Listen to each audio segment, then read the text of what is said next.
So hey what's up guys, welcome back to our new channel.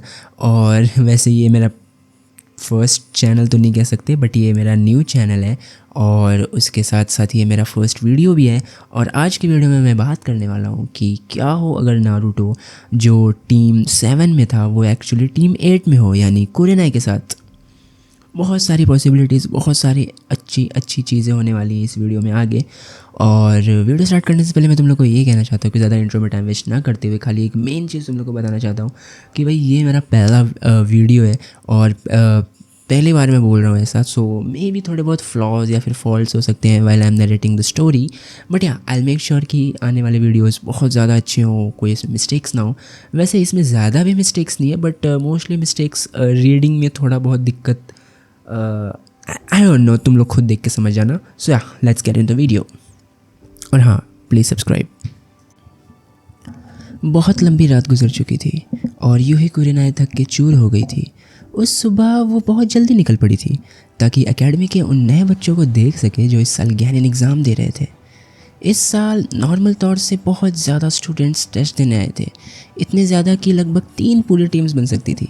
यही वजह थी कि तीसरे होकागे ने कुरेनाई को एक ज्ञानिन टीम संभालने की जिम्मेदारी दी। कुरेनाई पिछले करीब 10 साल से अकेले ही काम कर रही थी। उस हादसे के बाद से फिर से एक नए टीम के साथ काम करने के ख्याल से ही वो ज़्यादा खुश नहीं थी। लेकिन जब होकागे खुद कुछ मांगते हैं तो उन्हें प्लीज़ कहने की ज़रूरत नहीं पड़ती। सारातोबी ने तो एक्चुअली प्लीज़ कहकर रिक्वेस्ट की और इसी से इनकार करना और भी मुश्किल हो गया। बुज़ुर्ग होकागे असल में कुरेनाई के जज्बात का बहुत ख्याल रखते थे। उन्हें मालूम था कि ऐसा करने से उसके पुराने ज़ख्म फिर से हरे हो सकते हैं, उस ट्रेजेडी के बाद से। कुरेनाई ने उस दिन याद को दबाने के लिए अपने दांत बेच लिए। फिर भी उसके चेहरे पर कोई भी तब्दीली देख पाना सिर्फ एक बहुत माहिर शिनोबी के बस की ही बात थी। इसी तरह एकेडमी में भी किसी को पता नहीं चला कि जब बच्चे अपनी रूटीन प्रैक्टिस कर रहे थे तो कुरेनाई चुपचाप वहाँ मौजूद थी और उन्हें देख रही थी। तीसरे होकागे की रिक्वेस्ट के बाद उसने फैसला किया कि बचे हुए दिनों को पूरा इस्तेमाल करके वो इन स्टूडेंट्स को ऑब्ज़र्व करेगी। ये काम थोड़ा मुश्किल था क्योंकि अक्सर ज़्यादातर जॉनिन सेन से सीधा टीम असाइनमेंट का इंतज़ार करते हैं, ये मानकर कि एकेडमी के टीचर्स ही अच्छी तरह से बैलेंस टीम बना लेंगे। लेकिन कुरेनाई आम जॉनिन की तरह नहीं थी। सारातोबी ने कुरेनाई से एक पुराने प्लान को फिर से ज़िंदा करने को कहा था और एक रिकॉनेसेंस स्पेशलिस्ट टीम को लीड करने की जिम्मेदारी दी थी। पिछली ऐसी टीम का जो हाल हुआ था वो काफ़ी बुरा हुआ था, पर कुरेनाई को नहीं लगता था कि उस कॉन्सेप्ट में कोई प्रॉब्लम था। नोमारू, माताई और कोबारू सेंसे के साथ जो भी हुआ वो एक दुखदायक हादसा था। कम से कम अपने अच्छे दिनों में वो खुद को यही सहानुभूति देती थी, लेकिन बुरे दिनों में उसके विचार काफ़ी ज़्यादा अंधेरे हो जाते थे। कभी कभी तो वो ख्याल बगावत तक सहलने लगती थी। एक तरह से उसके शक अगर सच थे तो ऐसे ख्याल रखने वाली वो अकेली नहीं थी। फ़र्क सिर्फ इतना था कि दूसरों ने उन पर कदम उठा लिया जबकि कुरेनाई अब तक रुक गई थी। खैर, हाल ही में उसके अच्छे दिन चल रहे थे तो कुरेनाई ने अपना ध्यान नए पोटेंशियल गेनिंग पर लगा दिया। चुपचाप बिना किसी को पता चले उन्हें देखते हुए रिसेस के दौरान एक बार इनजुका घराने के बच्चे ने लगभग उसकी मौजूदगी महसूस कर ली थी। जब अचानक हवा का रुख बदला पर कुरेनाई इतनी तेज़ अपनी जगह से सरक गई कि उसकी खुशबू तक उन तक पहुंच नहीं पाई। कुरेनाई मोस्ट ऑफ द टाइम उन बच्चों को बातें करते और खेलते ही देख रही थी और इस बार उसने एक बात नोटिस करी कि इस बैच में काफ़ी बच्चे मशहूर शिनोबी परिवारों से थे, बिल्कुल उनके माँ बाप की तरह। एक नारा, एक यामानाका और एक आकेमिची इस साल साथ ग्रेजुएट होने वाले थे। अगर सब पास हो गए तो इसमें ज़रा भी शक नहीं है कि उन तीनों को एक ही टीम में रखा जाएगा। आखिर लोग वही कॉम्बिनेशन दोबारा बनाना पसंद करते हैं जो पहले से कामयाब रहा हो। बेचारे उन दोनों लड़कों के लिए अफसोस की बात थी कि यामानाका क्लैन की वो जो लड़की थी वो थोड़ी झगड़ेलू लग रही थी। कुछ और बच्चे भी थे जो रिकॉनेशंस टीम के लिए अच्छे कैंडिडेट लग रहे थे। एक आबूरामे खानदान का लड़का था, इतना शांत कि कई बार तो इंस्ट्रक्टर्स उसकी मौजूदगी भी भूल जाते थे। अगर वो अपने कीड़ों को ठीक से इस्तेमाल कर पाता है तो वो किसी भी टीम के लिए बहुत इम्पोर्टेंट साबित होगा। कुरेनाई पहले भी एक ऐसे शिनोबी के साथ काम कर चुकी थी जो शायद सीनो नाम के लड़के के पिता थे। उन शिनोबीज़ के छोटे दोस्त यानी कीड़े ने हमेशा टीम को आने वाले दुश्मनों की पहले से ही ऑलमोस्ट ऑल द इन्फॉर्मेशंस दे दी थी, जिससे उनकी टीम को बहुत ज़्यादा समय मिल जाता था कि वो अपना पोजीशंस और बहुत सारे प्लान्स में चेंज कर सके। वहाँ एक ह्यूगा ख़ानदान की लड़की भी थी, जिसे देखते ही कुरेनाई ने पहचान लिया कि वो हिनाता ह्यूगा हो सकती है, क्योंकि कुछ साल पहले जब कुरेनाई डिप्रेशन में थी तब उसे जो है एक हिनाता ह्यूगा नाम की लड़की को प्रोटेक्ट करने की जिम्मेदारी दी गई थी, जो कि हुआ ह्यून की ह्यूगा क्लैन की मुखिया ह्यूगा हियाशी के रिक्वेस्ट पर कुरेनाई को उनके कंपाउंड भेजा गया। वहाँ उस व्यक्ति ने ठंडे लहजे में उसे बताया कि हिनाता ह्यूगा बहुत ज़्यादा कमज़ोर है और वो हमारे ख़ानदान की जेंटल फिस्ट ताइजुत्सु स्टाइल जो काफ़ी बेसिक मूव्स है वो भी बिल्कुल नहीं कर पाती, और वो लोग ये उम्मीद करते हैं कि अगर वो ये नहीं कर पाई तो एटलीस्ट वो शिनोबी बनकर गाँव के किसी काम आ सके। नॉर्मल सी बात है, सफ़ेद आँखों वाले कमीनों के मुखिया कुरेनाई को इससे बेहतर की उम्मीद नहीं थी। उस चुपचाप लड़की को छोड़कर उस प्रेस्टीजियस ख़ानदान का हर सदस्य उसे हमेशा अक्कड़ भरा और घमंडी ही लगा था। माताई उस तरह का नहीं था, पर वो बात अलग है। अपने पुराने साथी की याद आते ही उसके दिल में एक कसक सी उठी, पर फिर कुरेनाई ने अपना ध्यान उस शांत लड़की की ओर फोकस किया।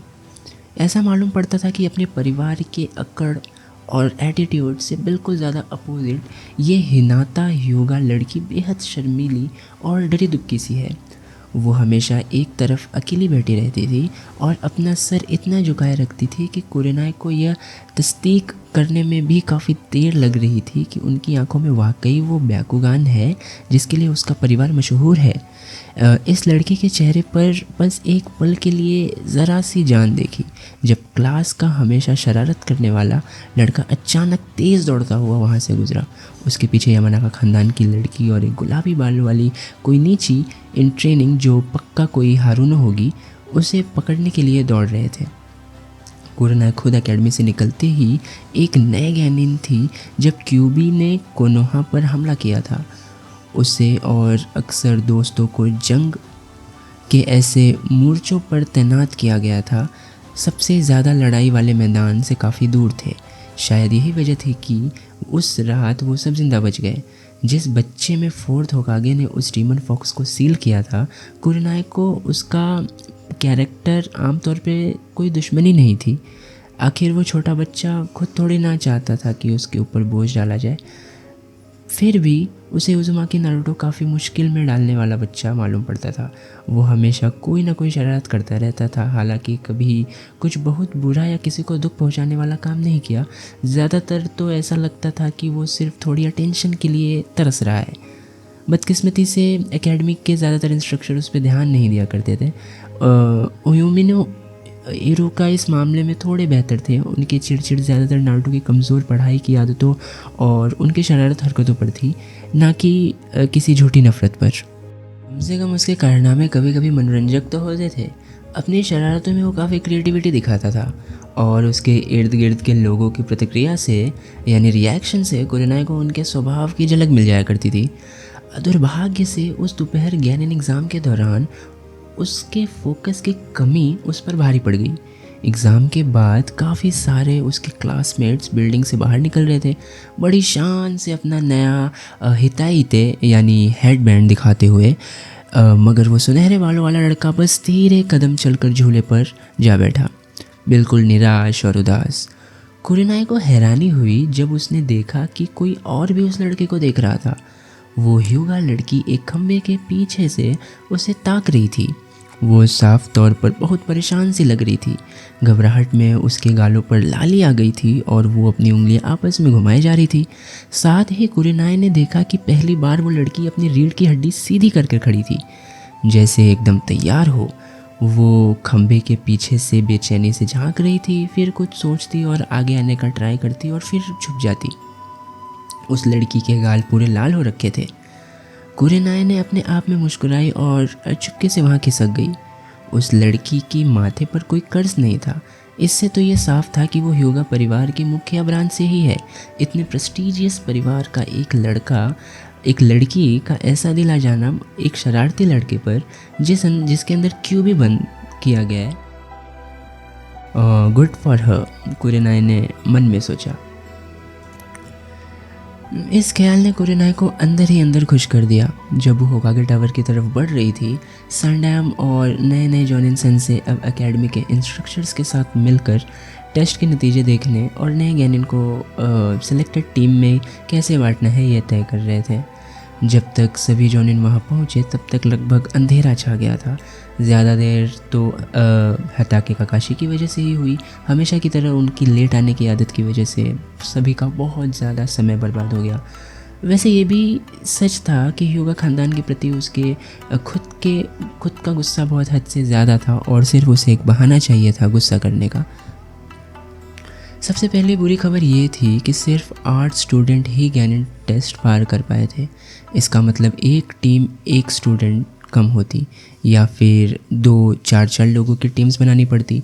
कुरेनाई ने सोचा शायद उसे एक टीम लेनी ही ना पड़े, पर सारुतोबी ने जल्द ही उसकी इस आशा पर पानी फेर दिया। जॉनिन लोग कभी कभी रात की महफिलों में खुसुर फुसुर करते थे कि बुढ़े होकागे अब तक ओरोचिमारू की कोनोहा की गद्दारी के लिए खुद को जिम्मेदार मानते हैं।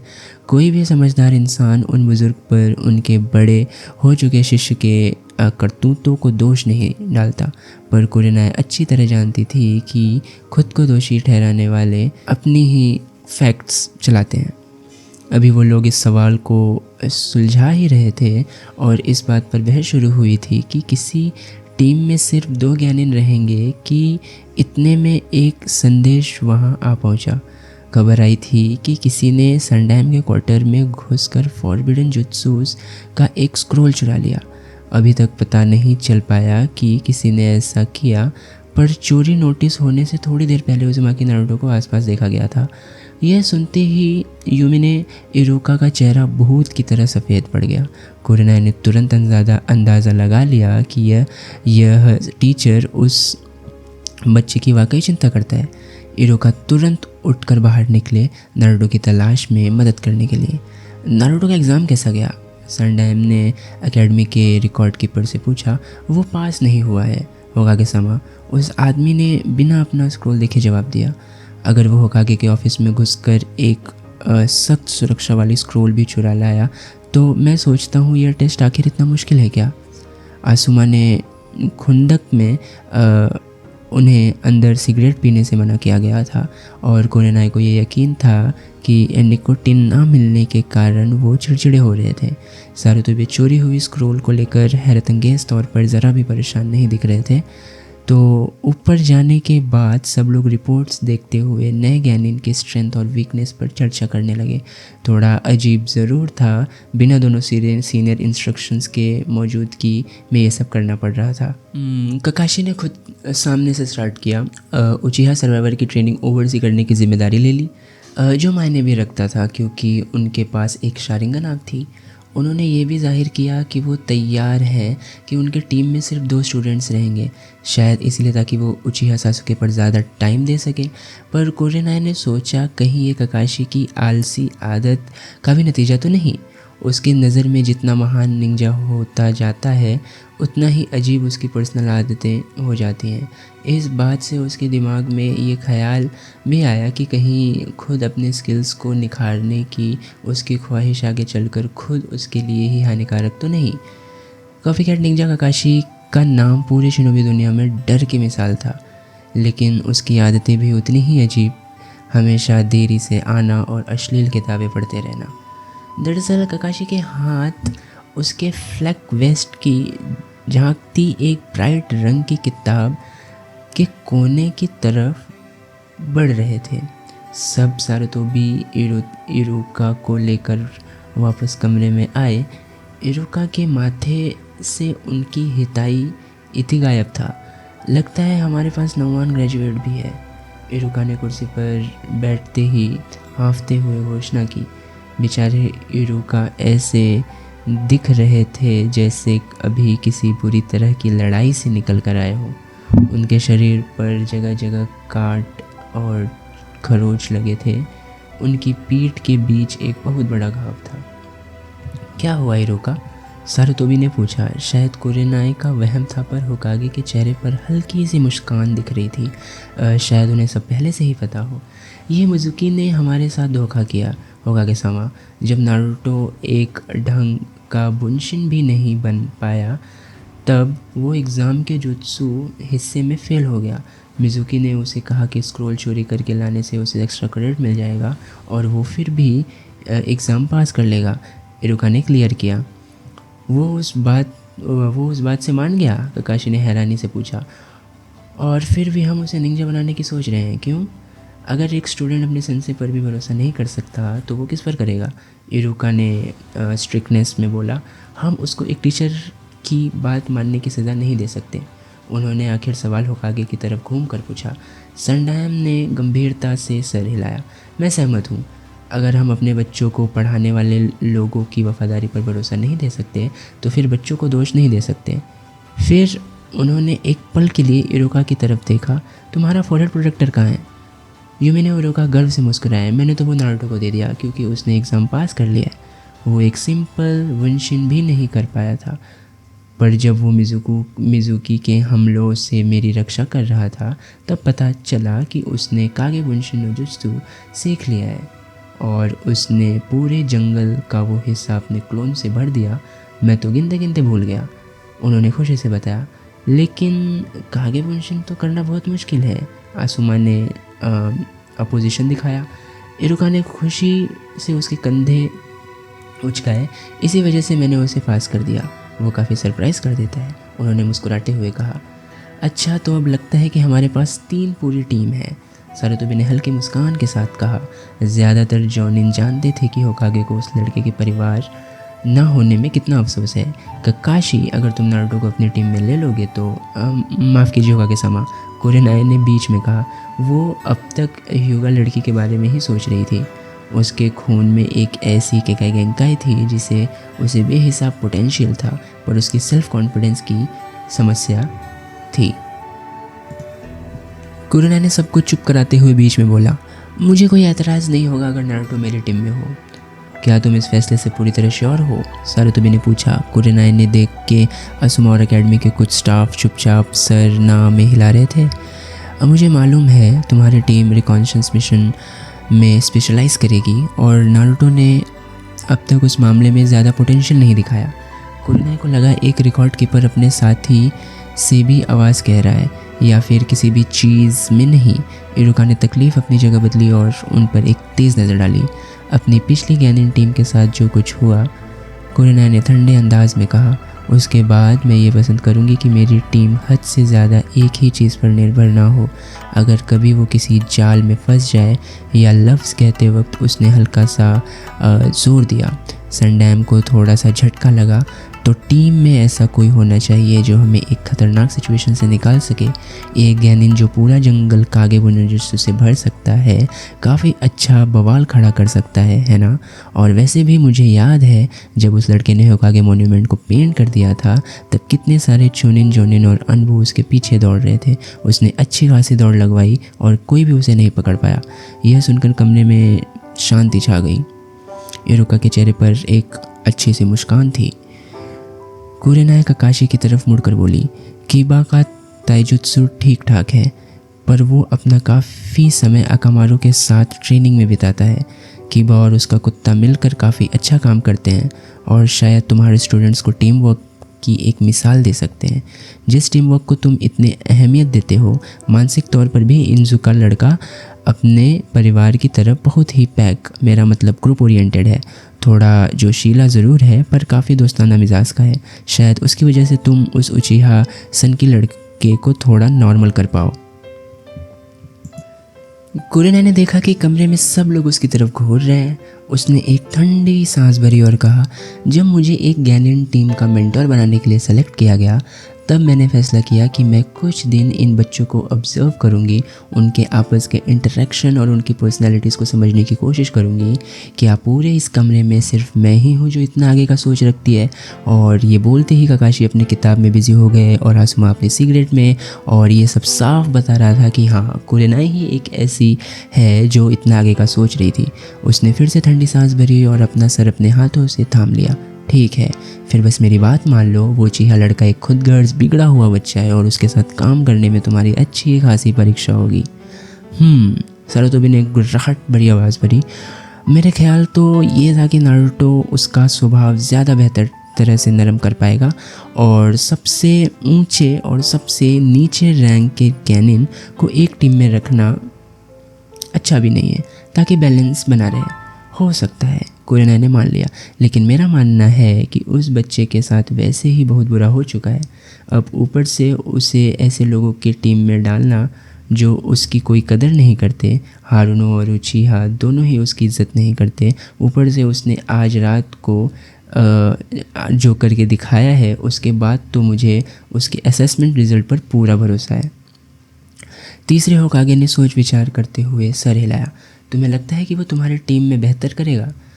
अबुरामे शिनो उस लड़के के प्रति न्यूट्रल है, जो कि उन अन्य स्टूडेंट्स के खुले अपमान से तो बेहतर ही है जो नारुतो को झेलना पड़ता है। और ह्यूगा हिनाता उसकी दोस्त होती अगर वो इतनी शर्मीली ना होती। यूही कुरेनाई को पूरा यकीन था कि इस सन्नाटे में अगर कोई एक सैनबो सुई भी गिरा दे तो उसकी खनखनाहट ज़ोर से सुनाई देगी। ये तो बिल्कुल बकवास है, एकेडमी के एक कर्मचारी ने अचानक गुस्से से कहा। जितने साल से मैं यहाँ काम कर रहा हूँ, मैंने क्यूबी के बारे में एक भी विस्पर नहीं सुनी। किसी माँ बाप ने अपने बच्चे को इस बारे में कुछ नहीं बताया। नहीं, कुरेनाई ने सुस्त लहजे में कहा। उसकी जगह वो अपने बच्चों को बस इतना बताते हैं कि उज़ुमाकी नारुतो से नफ़रत करो और उसे बिना किसी वजह के अलग रखो, बिना कोई ऐसी वजह बताए जो वो कभी कबूल करेंगे। आप लोग कोई राज छुपाते नहीं हैं, बल्कि उसकी तरफ और ध्यान खींचते हैं। सरतोबी ने एक गहरी सांस भरी और एक पल को तो कुर्सी में एकदम लेट कर सो गए। कुरेनाई को याद आया कि वो असल में कितने वृद्ध हो चुके हैं। अपने उत्तराधिकारी के क्यूबी को सील करने के लिए अपनी जान कुर्बान करने से पहले तक वो रिटायरमेंट का लुत्फ़ उठा रहे थे।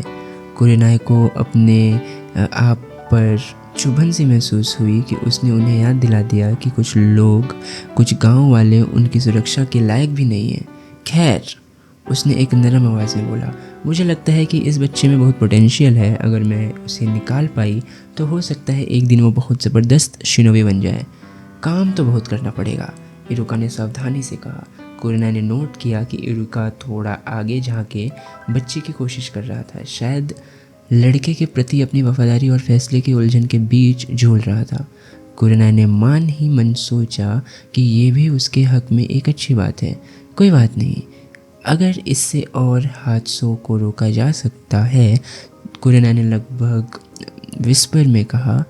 इस बात ने ककाशी को भी बेचैन कर दिया, चाहे उनका चेहरा आधा मांस से ढका था।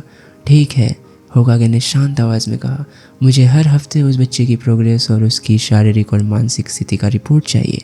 कुरेनाई ने हाँ में सर हिलाया। उससे पहले ही अंदाज़ा लगा रखा था कि ऐसा होगा।